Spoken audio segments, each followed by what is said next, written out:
Hello दोस्तों, आपका स्वागत है हमारे यूट्यूब चैनल में। आज आपके लिए लाए ग्रुप डी से संबंधित महत्वपूर्ण प्रश्न जो कि आगामी परीक्षा में आ सकता है। चलिए स्टार्ट करते हैं। पहला प्रश्न है, कोप 30 संयुक्त राष्ट्र जलवायु परिवर्तन सम्मेलन का आयोजन 2025 में कहाँ किया गया है? कोप 30 जो है संयुक्त राष्ट्र जलवायु परिवर्तन सम्मेलन का आयोजन 2025 में ऑप्शन है दुबई संयुक्त अरब अमीरात, बेलम ब्राज़ील, बाकू अजरबैजान, नई दिल्ली भारत। इसमें चार ऑप्शन जो है ये दिया गया है।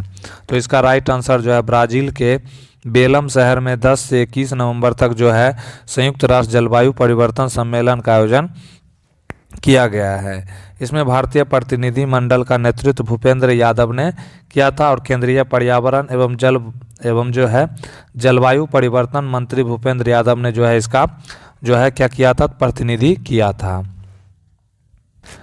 नेक्स्ट क्वेश्चन इसमें आता है, भारतीय रिजर्व बैंक ने कब तक भारतीय बैंकों के लिए विशेष इंटरनेट डोमेन यानी बैंक.in को अपनाने का निर्देश दिया है? तो भारतीय रिजर्व बैंक ने जो है भारतीय बैंकों के लिए विशेष इंटरनेट डोमेन बैंक.in को अपनाने का निर्देश दिया है। तो ऑप्शन है 2023, 2024, 2025 और 2022। इसमें जो है 4 वर्ष का जो है ऑप्शन दिया गया। तो इसका राइट आंसर जो है होगा भारतीय रिजर्व बैंक ने जो है सभी बैंकों को 31 अक्टूबर 2025 तक अपने इंटरनेट डोमेन को जो है विशेष बैंक.in में जो है बदलने का निर्देश दिया था। उद्देश्य था फिशिंग और वित्तीय धोखाधड़ी से लड़ना तथा ग्राहकों का डिजिटल बैंकिंग में विश्वास बढ़ाना। इसका जो है इम्प्लीमेंटेशन यानी कार्यान्वयन जो है national internet exchange of India NIXI और बैंकिंग प्रौद्योगिकी विकास एवं अनुसंधान संस्थान IDRBT के माध्यम से जो है किया जा रहा है।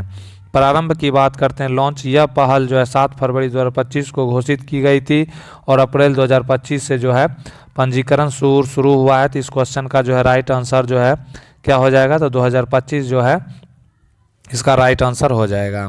नेक्स्ट क्वेश्चन इसमें आता है, अगस्त 2025 में इंटरमीडिएट रेंज बैलिस्टिक मिसाइल अग्नि 5 का सफल परीक्षण किसके द्वारा विकसित और संचालित किया गया था? तो अगस्त 2025 में इंटरमीडिएट जो है रेंज बैलिस्टिक मिसाइल अग्नि 5 का सफल परीक्षण ऑप्शन है इसरो के द्वारा, DRDO के द्वारा, HAL के द्वारा या BDL के द्वारा। इसमें 4 ऑप्शन जो है दिया गया है। तो इसका राइट आंसर जो है यह मिसाइल भारत के रक्षा अनुसंधान एवं विकास संगठन DRDO द्वारा जो है स्वदेशी रूप से डिजाइन और विकसित की गई है। नेक्स्ट इसमें है इसका परीक्षण जो है कहाँ हुआ था? तो ट्रायल डेट जो है DRDO ने 20 अगस्त 2025 को उड़ीसा के तट पर डॉक्टर APJ अब्दुल कलाम द्वारा जो है डॉक्टर APJ अब्दुल कलाम द्वीप चांदीपुर में जो है इसका सफल परीक्षण किया गया था। तकनीकी विशेषता जो है फीचर या MIRV multiple independently targetable re entry vehicle जो है तकनीक से लैस है जो इसे एक साथ कई लक्ष्यों को भेजने में सक्षम बनाता है। नेक्स्ट इसमें जो है मारक क्षमता रेंज जो है मिसाइल की मारक क्षमता 500 किलोमीटर से अधिक है। उद्देश्य की बात करते हैं, परीक्षण का उद्देश्य मिसाइल की सटीकता, नई नेविगेशन प्रणालियों और लंबी दूरी की मारक क्षमता को जो है पुष्टि करना था। नेक्स्ट क्वेश्चन आता है, IPL 2025 सीजन के अंत तक किस खिलाड़ी ने टूर्नामेंट के इतिहास में सबसे अधिक अर्धशतक जो है 50 यानी लगाया है? तो ऑप्शन है शिखर धवन, रोहित शर्मा, डेविड वार्नर और विराट कोहली। तो इसका जो है रिकॉर्ड है, तो यह रिकॉर्ड जो है विराट कोहली का रिकॉर्ड इसमें जो है सबसे अधिक अर्धशतक जो है लगाया है।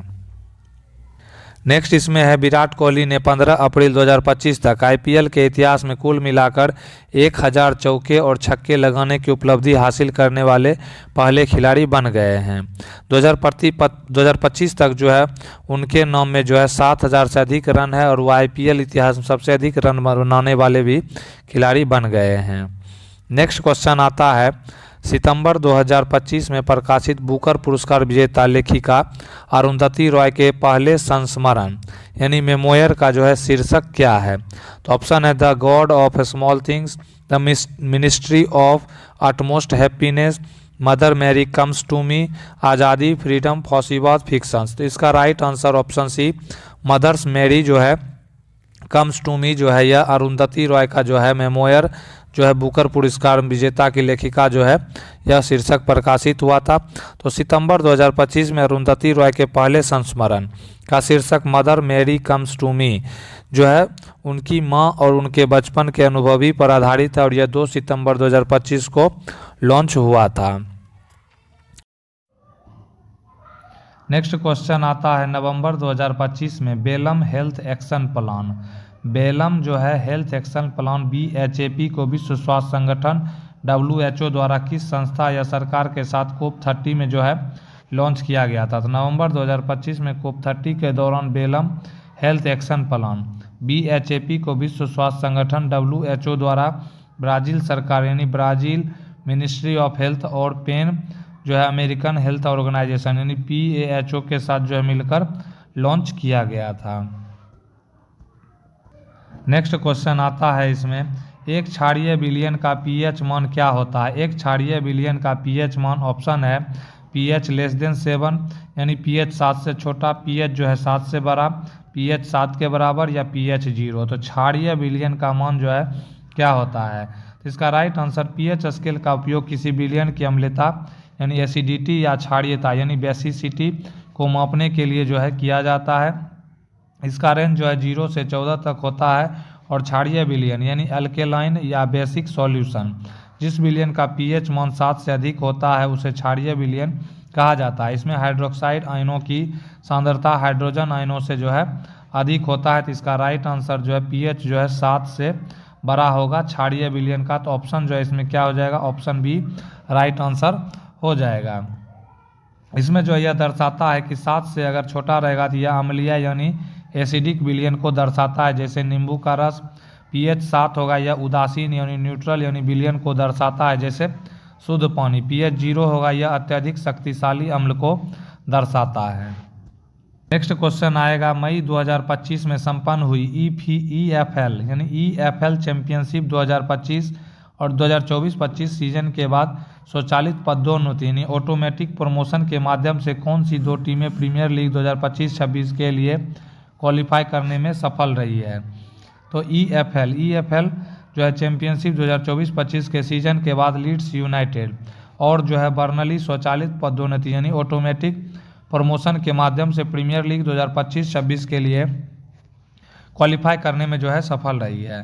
सनडरलैंड तीसरी टीम थी जिसने प्लेऑफ फाइनल में शेफील्ड यूनाइटेड को हराकर प्रीमियर लीग के लिए जो है यह क्वालिफाई किया है। नेक्स्ट क्वेश्चन इसमें आता है कार्बन परमाणुओं का वह अद्वितीय गुण क्या है जिसके कारण वे आपस में जुड़कर लंबी और स्थिर श्रृंखलाएं जो है बनाने में सक्षम होते हैं।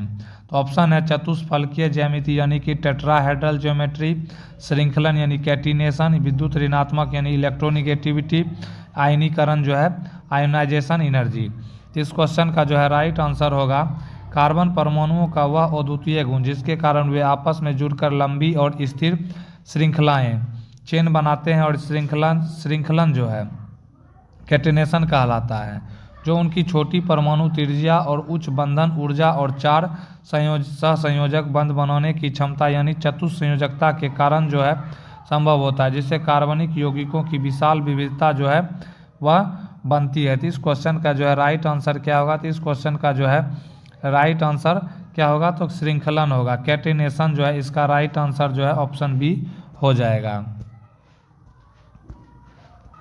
नेक्स्ट क्वेश्चन आता है यदि एक ध्वनि तरंग का तरंग दैर्घ्य यानी वेवलेंथ 680 मीटर है और उसकी आवृत्ति यानी फ्रीक्वेंसी जो है 0.5 हर्ट्ज है तो उस तरंग की चाल यानी स्पीड जो है क्या होगा।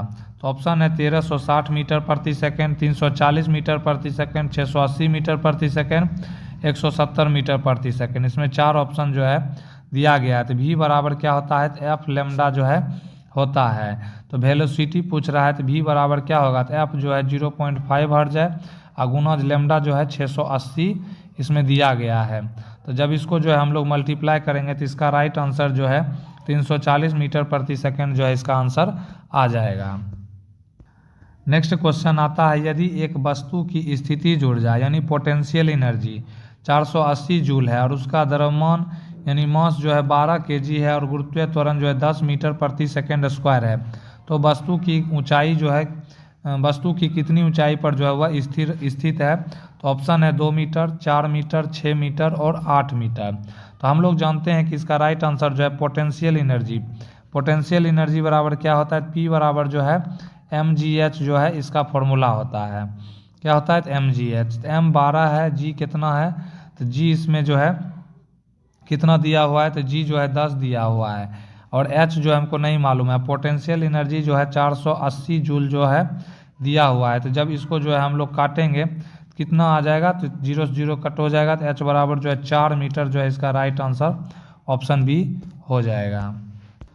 नेक्स्ट क्वेश्चन इसमें जो है आता है, उत्तल लेंस में जब प्रकाश की किरण मुख्य फोकस यानी F1 से होकर गुजरती है तो अपवर्तन के बाद वह किरण कहाँ जाती है। तो उत्तल लेंस में जब प्रकाश की किरण मुख्य फोकस से होकर गुजरती है तो अपवर्तन के बाद ऑप्शन है मुख्य अक्ष के लंबवत हो जाती है, मुख्य अक्ष के समांतर हो जाती है, या जो है इसमें और दिया हुआ है ऑप्शन वक्रता केंद्र से होकर गुजरती है, या बिना किसी विचलन के सीधी निकल जाती है। तो इसमें जो है इस क्वेश्चन का राइट आंसर जो है मुख्य अक्ष के समांतर हो जाती है, इसका राइट आंसर हो जाएगा। इसमें जो है हम लोग देखेंगे मुख्य अक्ष के समांतर जो है हो जाती है, इसका राइट आंसर क्या होगा, तो यह जो है मुख्य अक्ष के समांतर हो जाती है। और अन्य स्थितियाँ, यदि किरण समांतर आती है तो वह फोकस F2 से होकर गुजरती है, यदि प्रकाशीय किरण जो है ऑप्टिकल यानी केंद्र से होकर गुजरती है तो वह बिना मुड़े जो है सीधे निकल जाती है। नेक्स्ट क्वेश्चन आता है इसमें, जनवरी 2025 में वक्फ संपत्तियों के बेहतर प्रबंधन और प्रशासनिक सुधारों पर चर्चा करने के लिए वक्फ बोर्डों की क्षेत्रीय बैठक जो है कहाँ आयोजित की गई थी। तो ऑप्शन है लखनऊ में, नई दिल्ली में, बेंगलुरु में, हैदराबाद में। इससे 4 ऑप्शन जो है दिया गया है। तो इस क्वेश्चन का जो है राइट आंसर होगा जनवरी 2025 में जो है वक्फ संपत्तियों को बेहतर प्रबंधन और प्रशासनिक सुधारों पर चर्चा करने के लिए संसदीय संयुक्त समिति ने विभिन्न हितधारकों के साथ क्षेत्रीय बैठकें पटना, कोलकाता और लखनऊ में जो है आयोजित की थी। ये बैठकें 18 जनवरी से 21 जनवरी 2025 के बीच आयोजित की गई थी ताकि वक्फ संशोधन विधेयक 2025 से संबंधित मुद्दों पर राज्य वक्फ बोर्डों और अन्य प्रतिनिधियों से परामर्श किया जा सके। इसके अलावा जो है अल्पसंख्यक कार्य मंत्रालय के सचिव ने 28 जनवरी 2025 को दिल्ली में भी एक बैठक की अध्यक्षता की थी, जिसमें WAMS पोर्टल यानी वक्फ मैनेजमेंट सिस्टम ऑफ इंडिया और GIS मैपिंग से संबंधित प्रमुख मुद्दों पर जो है चर्चा किया गया था। इस क्वेश्चन का जो है राइट आंसर क्या होगा, इसका राइट आंसर जो है कहाँ हुआ था, तो लखनऊ में। कहाँ हुआ था, तो इस क्वेश्चन का राइट आंसर जो है ऑप्शन ए जो है क्या हो जाएगा, लखनऊ राइट आंसर जो है इसका हो जाएगा।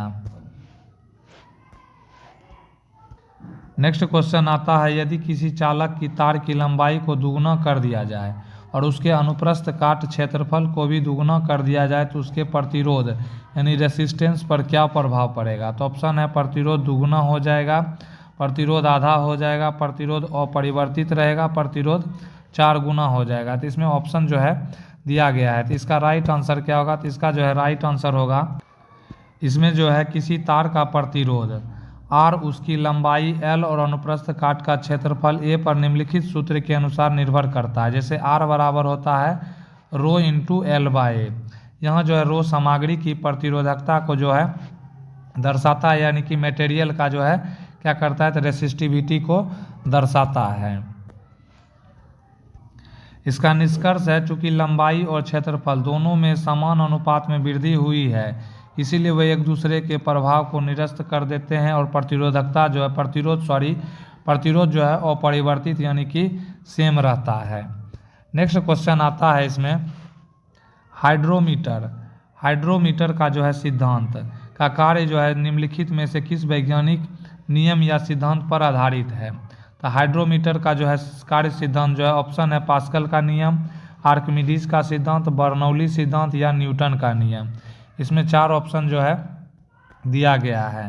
तो इसका राइट आंसर क्या होगा, तो इसका जो है राइट आंसर होगा हाइड्रोमीटर आर्किमिडीज के सिद्धांत और प्लवन के नियम लॉ ऑफ फ्लोटेशन पर जो है कार्य करता है। आर्किमिडीज के सिद्धांत के अनुसार जब कोई वस्तु किसी द्रव में पूरा या आंशिक रूप से डुबोई जाती है तो उस पर ऊपर की ओर एक बल यानी उछाल बल कार्य करता है, जो वस्तु द्वारा हटाए गए द्रव के भार के बराबर होता है। उपयोग की बात करते हैं। इसका उपयोग दूध की शुद्धता यानी लैक्टोमीटर के रूप में, बैटरी के एसिड के घनत्व और शराब में अल्कोहल की मात्रा मापने के लिए किया जाता है। अन्य विकल्प की बात करें तो पास्कल के नियम, हाइड्रोलिक लिफ्ट और ब्रेक में इसका उपयोग किया जाता है। बर्नौली का सिद्धांत हवाई जहाज के पंखों और तरल पदार्थों के प्रभाव यानी फ्लो से संबंधित क्या है, तो बर्नौली का सिद्धांत है। नेक्स्ट क्वेश्चन आता है, किसी परमाणु की जो है परमाणु संख्या मुख्य रूप से किस पर निर्भर करती है या किसके बराबर होती है। तो ऑप्शन है न्यूट्रॉनों की संख्या, प्रोटॉनों की संख्या, इलेक्ट्रॉन और न्यूट्रॉनों का योग, परमाणु का कुल द्रव्यमान। इसका जो है राइट आंसर होगा किसी तत्व की परमाणु संख्या यानी Z उसके परमाणु के नाभिक न्यूक्लियस में मौजूद प्रोटॉनों की कुल संख्या के बराबर होती है। यह तत्व की विशिष्ट पहचान होती है। द्रव्यमान संख्या यानी मास नंबर, विकल्प डी गलत है, क्योंकि प्रोटॉनों और न्यूट्रॉनों के योग को द्रव्यमान संख्या ए कहा जाता है, न कि परमाणु संख्या कहा जाता है। नेक्स्ट क्वेश्चन आता है, इसमें जो है यदि किसी वस्तु को उत्तल लेंस के मुख्य फोकस f1 पर रखा जाता है तो उसका प्रतिबिंब यानी इमेज जो है कहाँ बनेगा। तो ऑप्शन है दूसरे फोकस यानी f2 पर, वक्रता केंद्र यानी 2f2 पर, अनंत पर, या जो है नेक्स्ट आता है इसमें प्रकाशिक केंद्र और फोकस के बीच। तो इसका जो है राइट आंसर जो है अनंत पर यानी ऑप्शन सी जो है इसका राइट आंसर हो जाएगा। नेक्स्ट इसमें है, यदि किसी वस्तु को उत्तल लेंस के मुख्य फोकस f1 पर रखा जाता है तो उसका प्रतिबिंब जो है अनंत पर बनता है, जो अत्यंत आवर्धित यानी हाईली मैग्नीफाइड, वास्तविक और उल्टा होता है, क्योंकि लेंस से निकलने वाली जो है प्रकाश की किरणें जो है यह समांतर हो जाती है। नेक्स्ट क्वेश्चन आता है, यदि अंडाणु यानी एग का निषेचन फर्टिलाइजेशन नहीं होता है तो गर्भाशय की परत और अंडे का क्या होता है। तो ऑप्शन है अंडा गर्भाशय में प्रत्यारोपित हो जाता है, गर्भाशय की परत टूट जाती है और मासिक धर्म होता है, अंडा जो है फैलोपियन ट्यूब में अनिश्चित काल तक रहता है, या गर्भाशय की दीवारें और मोटी हो जाती है। इस क्वेश्चन का जो है राइट आंसर होगा यदि अंडाणु का निषेचन नहीं होता है तो अंडा 12 से 24 घंटों के भीतर टूटकर शरीर द्वारा फिर से अवशोषित कर लिया जाता है और गर्भाशय यानी यूट्रस की मोटी स्पंजी परत इंडोमेटेरियम भी टूटकर योनि यानी वेजाइना के माध्यम से रक्त और बलगम के रूप में बाहर निकल जाती है, जिसे मासिक धर्म यानी मेंस्ट्रुएशन कहते हैं। यह प्रक्रिया हर महीने दोहराई जाती है, जिससे शरीर गर्भावस्था के लिए तैयार होने और फिर उस तैयारी को जो है समाप्त करने का जो है चक्र जो है पूरा करता है। नेक्स्ट क्वेश्चन आता है इसमें, नीचे दिए गए कथनों पर विचार करें और सही विकल्प को चुनें। पहला स्टेटमेंट है अम्ल धातुओं के साथ अभिक्रिया करके हाइड्रोजन गैस उत्पन्न करता है। स्टेटमेंट दूसरा है सोना और प्लेटिनम अम्लों के साथ अभिक्रिया करके हाइड्रोजन गैस उत्पन्न करता है। तो इसमें ऑप्शन है इस क्वेश्चन का केवल कथन ए सही है, केवल कथन बी सही है, दोनों कथन ए और बी सही है, या दोनों कथन गलत है। तो इस क्वेश्चन का जो है राइट आंसर होगा कथन ए जो है सत्य है। सामान्यतः जब कोई धातु किसी तनु अम्ल यानी डाइल्यूट एसिड के साथ अभिक्रिया करती है तो वह धातु का लवण और हाइड्रोजन गैस जो है यह बनाती है। उदाहरण के लिए जिंक अगर जो है HCl के साथ अभिक्रिया करेगा तो जिंक क्लोराइड और जो है हाइड्रोजन गैस को मुक्त करेगा। नेक्स्ट आता है इसमें कथन बी यानी कि वह असत्य है यानी फॉल्स है। सोना और प्लेटिनम नोबेल धातु यानी नोबेल मेटल कहलाती है। ये सक्रियता श्रेणी यानी रिएक्टिविटी सीरीज में सबसे नीचे होता है और अत्यधिक निष्क्रिय होता है। ये साधारण अम्लों जैसे HCl या H2SO4 के साथ अभिक्रिया नहीं करती है और न ही हाइड्रोजन गैस जो है यह मुक्त करती है। नेक्स्ट आता है इसमें अपवाद के रूप में जो है सोना और प्लेटिनम केवल एक्वारेजिया जो सांद्र HCl और HNO3 का 3:1 का मिश्रण होता है में ही घुलते हैं, लेकिन वहाँ भी समान हाइड्रोजन गैस विस्थापन की प्रक्रिया जो है वह नहीं देखने को मिलता है। नेक्स्ट क्वेश्चन आता है, जीव विज्ञान के अनुसार सभी जीवित जीवों का प्राथमिक या मुख्य उद्देश्य क्या है? जीव विज्ञान के अनुसार सभी जीवित जीवों का प्राथमिक या मुख्य उद्देश्य ऑप्शन है केवल भोजन प्राप्त करना, या अपनी प्रजाति का अस्तित्व बनाए रखना और प्रजनन करना, बिना किसी परिवर्तन के अमर रहना, केवल एक स्थान से दूसरे स्थान पर जाना। तो इसका राइट आंसर जो है अपनी प्रजाति का अस्तित्व बनाए रखना और प्रजनन करना, ऑप्शन बी जो है इस क्वेश्चन का राइट आंसर हो जाएगा। नेक्स्ट क्वेश्चन आता है, जून 2025 में हुए लुधियाना पश्चिम विधानसभा उपचुनाव में किस राजनीतिक दल ने जो है जीत दर्ज की थी? तो ऑप्शन है भारतीय राष्ट्रीय कांग्रेस, भारतीय जनता पार्टी, आम आदमी पार्टी या शिरोमणि अकाली दल। इसमें 4 पार्टी का जो है नाम दिया गया है, जिसका राइट आंसर जो है पंजाब की सत्ताधारी आम आदमी पार्टी। आपने जून 2025 में हुए लुधियाना पश्चिम विधानसभा उपचुनाव में अपनी सीट बरकरार रखी है। उम्मीदवार जो है कैंडिडेट, आपके उम्मीदवार संजीव अरोड़ा ने इस चुनाव में जीत हासिल की। उन्होंने अपने निकटतम प्रतिद्वंदी कांग्रेस के भारत भूषण आसू को 10,637 मतों के अंतर से हरा दिया था, यानी कि इस क्वेश्चन का राइट आंसर आम आदमी पार्टी, ऑप्शन सी जो है यह हो जाएगा। नेक्स्ट क्वेश्चन आता है, 7 मई 2025 को भारत के 244 जिलों में ऑपरेशन अभ्यास यानी ऑपरेशन अभ्यास नामक देशव्यापी नागरिक सुरक्षा मॉक ड्रिल का आयोजन किस मंत्रालय द्वारा किया गया था? तो ऑप्शन है रक्षा मंत्रालय, गृह मंत्रालय, स्वास्थ्य और परिवार कल्याण मंत्रालय, जल शक्ति मंत्रालय। इसमें 4 ऑप्शन जो है दिया गया है, तो इसका जो है राइट आंसर होगा 7 मई 2025 को भारत में एक अभूतपूर्व राष्ट्रव्यापी मॉक ड्रिल का आयोजन किया गया, जिसका नेतृत्व गृह मंत्रालय ने किया। इस अभ्यास को ऑपरेशन अभ्यास कोड नाम जो है दिया गया था। उद्देश्य की बात करें तो ऑब्जेक्टिव, इस ड्रिल का मुख्य उद्देश्य किसी भी संभावित बाहरी खतरे या युद्ध जैसी स्थिति में देश की नागरिक सुरक्षा, सिविल डिफेंस तैयारियों और समन्वय को जो है परखना था। कोऑर्डिनेशन की बात करें तो इसे राष्ट्रीय आपदा प्रबंधन प्राधिकरण NDMA के सहयोग से संचालित किया गया और इसमें स्थानीय प्रशासन, नागरिक सुरक्षा स्वयंसेवक, पुलिस और NDRF ने जो है भाग लिया था। नेक्स्ट क्वेश्चन आता है, जनवरी 2025 में राष्ट्रपति जो बाइडेन द्वारा संयुक्त राज्य अमेरिका के सर्वोच्च नागरिक सम्मान प्रेसिडेंशियल मेडल ऑफ फ्रीडम से किस फुटबॉल दिग्गज को जो है सम्मानित किया गया? तो ऑप्शन है Cristiano Ronaldo, Lionel Messi, Kylian Mbappe, Neymar junior. तो इसका राइट आंसर जो है लियोनल मेसी जो है इसका राइट आंसर ऑप्शन बी जो है हो जाएगा। और लियोनल मेसी को जो है कौन सा पुरस्कार मिला था? अमेरिका के सर्वोच्च नागरिक सम्मान प्रेसिडेंशियल मेडल ऑफ फ्रीडम जो है फ्रीडम से जो है सम्मानित किया गया, किसको? लियोनल मेसी को। नेक्स्ट क्वेश्चन आता है, पश्चिम बंगाल सरकार के नए सुरक्षा दिशा निर्देशों के अनुसार रात की पाली यानी रात 10 बजे सुबह से सुबह 6 बजे तक में काम करने वाली महिला कर्मचारियों के लिए क्या अनिवार्य किया गया है? तो अगस्त 2024 में RG कर मेडिकल कॉलेज की घटना के बाद पश्चिम बंगाल सरकार ने रात्रि साथी यानी रात का साथी पहल के तहत नए नियम लागू किए हैं। इन नियमों के अनुसार नाइट शिफ्ट अनिवार्य नहीं है, बल्कि यह उनकी सहमति पर आधारित है। साथ ही कंपनियों को GPS ट्रैक, सुरक्षित परिवहन, CCTV और कम से कम 10 महिलाओं का एक साथ ड्यूटी पर होना सुनिश्चित करना होगा। साथ ही यह एक आंतरिक शिकायत समिति यानी ICC और आपातकालीन संपर्क नंबर का प्रदर्शन भी अनिवार्य है, ताकि उनका सुरक्षा सुनिश्चित किया जा सके।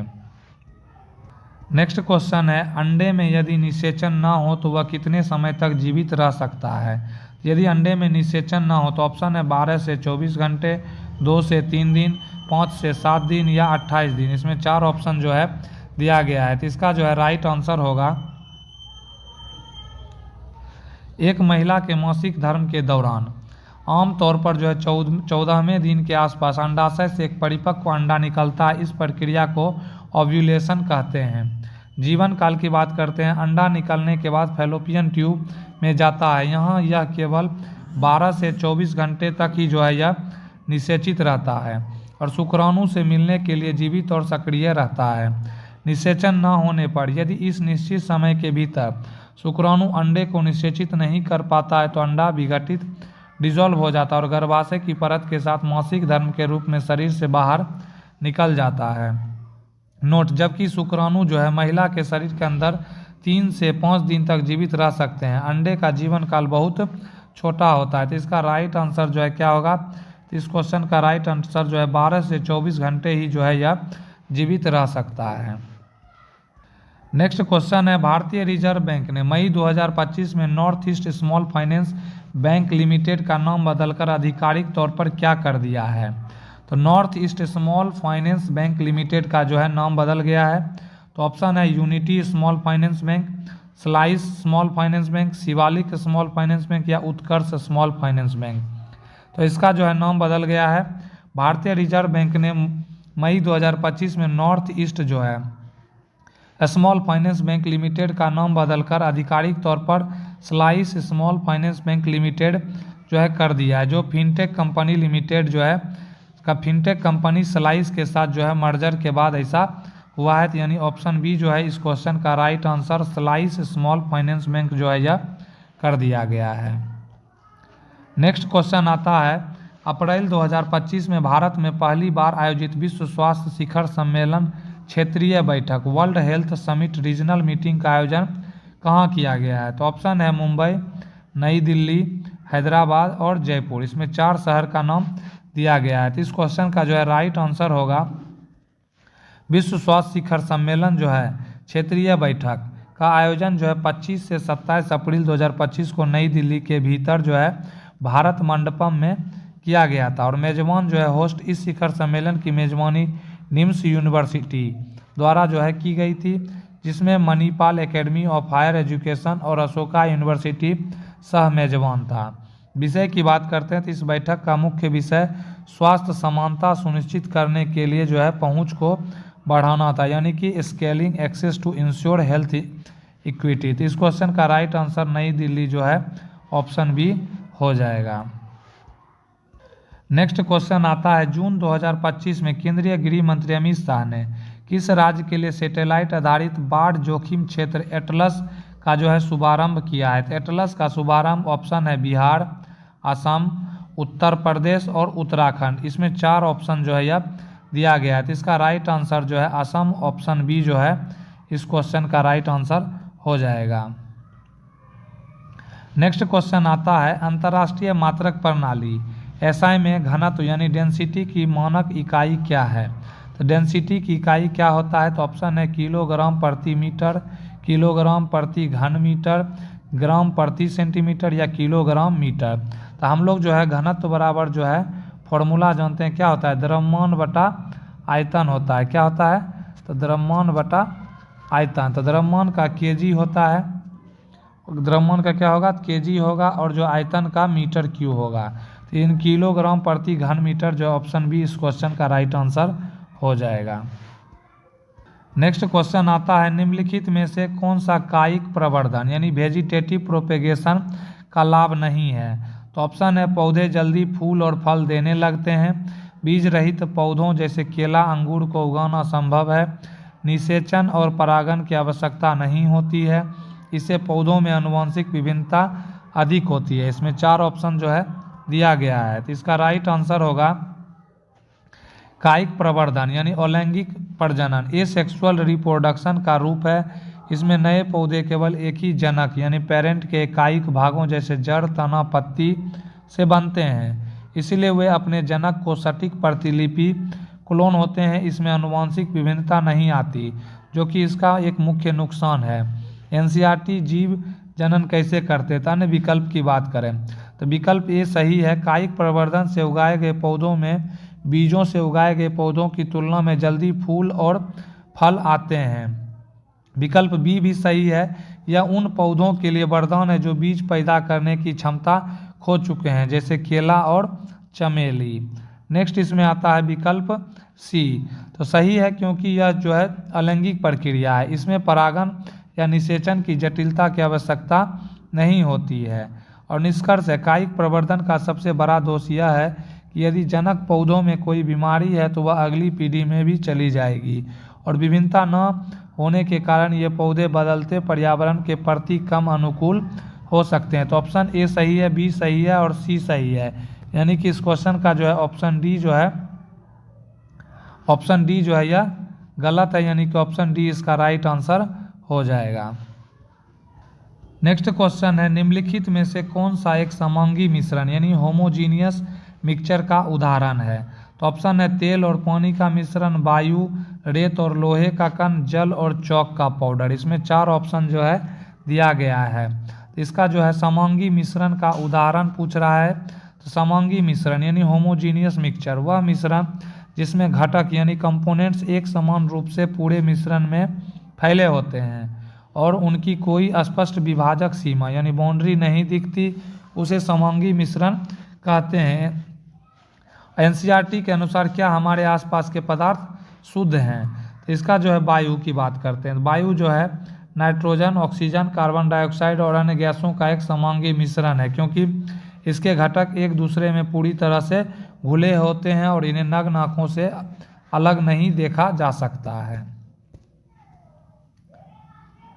नेक्स्ट क्वेश्चन इसमें आता है, कौन सा कोशिका अंगक यानी सेल ऑर्गेनल प्रोटीनों और लिपिडों को प्राप्त करता है और उन्हें संशोधित करता है, छांटता है और पुटिकाओं में पैक करता है? तो ऑप्शन है लाइसोसोम, गोल्जी काय, माइटोकॉन्ड्रिया और राइबोसोम। इसमें 4 ऑप्शन जो है यह दिया गया है। तो इस क्वेश्चन का जो है राइट आंसर होगा गोल्जी काय हो जाएगा। गोल्जी काय को कोशिका का पैकेजिंग केंद्र या डाकघर यानी पोस्ट ऑफिस कहा जाता है। इसका मुख्य कार्य अंतःप्रद्रव्य जालिका में संश्लेषित पदार्थों जैसे प्रोटीन और लिपिड को प्राप्त करना, उन्हें रासायनिक रूप से संशोधित करना और गंतव्य स्थान तक भेजने के लिए छोटी थैलियों में पैक करना। अन्य विकल्प की बात करें तो लाइसोसोम, इसे आत्मघाती थैली कहते हैं, यह पाचन का कार्य करता है। माइटोकॉन्ड्रिया, इसे कोशिका का पावर हाउस कहते हैं, यह ऊर्जा एटीपी बनाता है। राइबोसोम, यह केवल प्रोटीन संश्लेषण का स्थान है, पैकेजिंग का नहीं। तो इसमें जो है राइट आंसर क्या हो जाएगा? तो इसका जो है क्वेश्चन का राइट आंसर गोल्जी एपार्टस जो है ऑप्शन बी जो है इस क्वेश्चन का राइट आंसर हो जाएगा। नेक्स्ट क्वेश्चन है, जब किसी वस्तु पर एक असंतुलित बल कार्य करता है तो उस वस्तु के निम्नलिखित गुणों में किसमें परिवर्तन होता है? तो जब किसी वस्तु पर जो है असंतुलित बल कार्य करेगा तो किस पे जो है गुणों में परिवर्तन दिखेगा? तो ऑप्शन है द्रव्यमान में, वेलोसिटी में, घनत्व में या समय में। 4 ऑप्शन जो है दिया गया है। तो इस क्वेश्चन का जो है राइट आंसर होगा असंतुलित बल यानी अनबैलेंस्ड फोर्स। जब किसी वस्तु पर लगने वाले सभी बलों का परिणाम यानी नेट फोर्स शून्य नहीं होता तो उसे असंतुलित बल कहते हैं। असंतुलित बल की वस्तु की गति की अवस्था में परिवर्तन करता है, जिससे वेग बदलता है। द्रव्यमान, घनत्व या समय अपरिवर्तित रहता है, यानी कि इस क्वेश्चन का जो है राइट आंसर ऑप्शन बी जो है वेग हो जाएगा। नेक्स्ट क्वेश्चन है, शक्ति, पावर और ऊर्जा जो है एनर्जी की वाणिज्यिक इकाई क्रमशः क्या है? तो शक्ति ऑप्शन है वाट और जूल, अश्व शक्ति और किलोवाट घंटा, किलोवाट और कैलोरी, न्यूटन और गर्ग। इसमें जो 4 यूनिट्स जो है दिया गया है ऑप्शन में। तो इस क्वेश्चन का जो है राइट आंसर होगा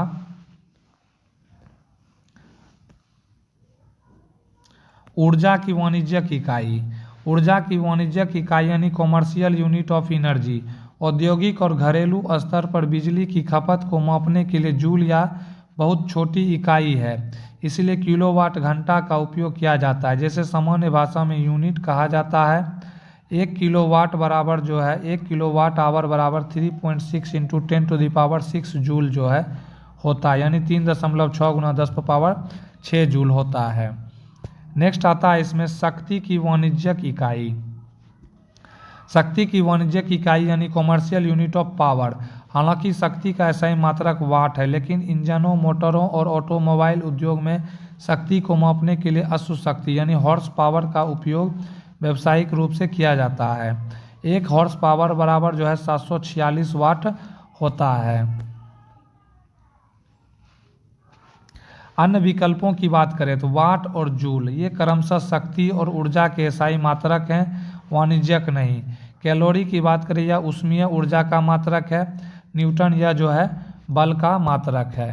तो दोस्तों कैसा लगा वीडियो, प्लीज़ इसको जो है लाइक करें, कमेंट करें, ज़्यादा से ज़्यादा जो है शेयर करें। नए हैं तो चैनल को सब्सक्राइब करें। वीडियो देखने के लिए आपका दिल से धन्यवाद।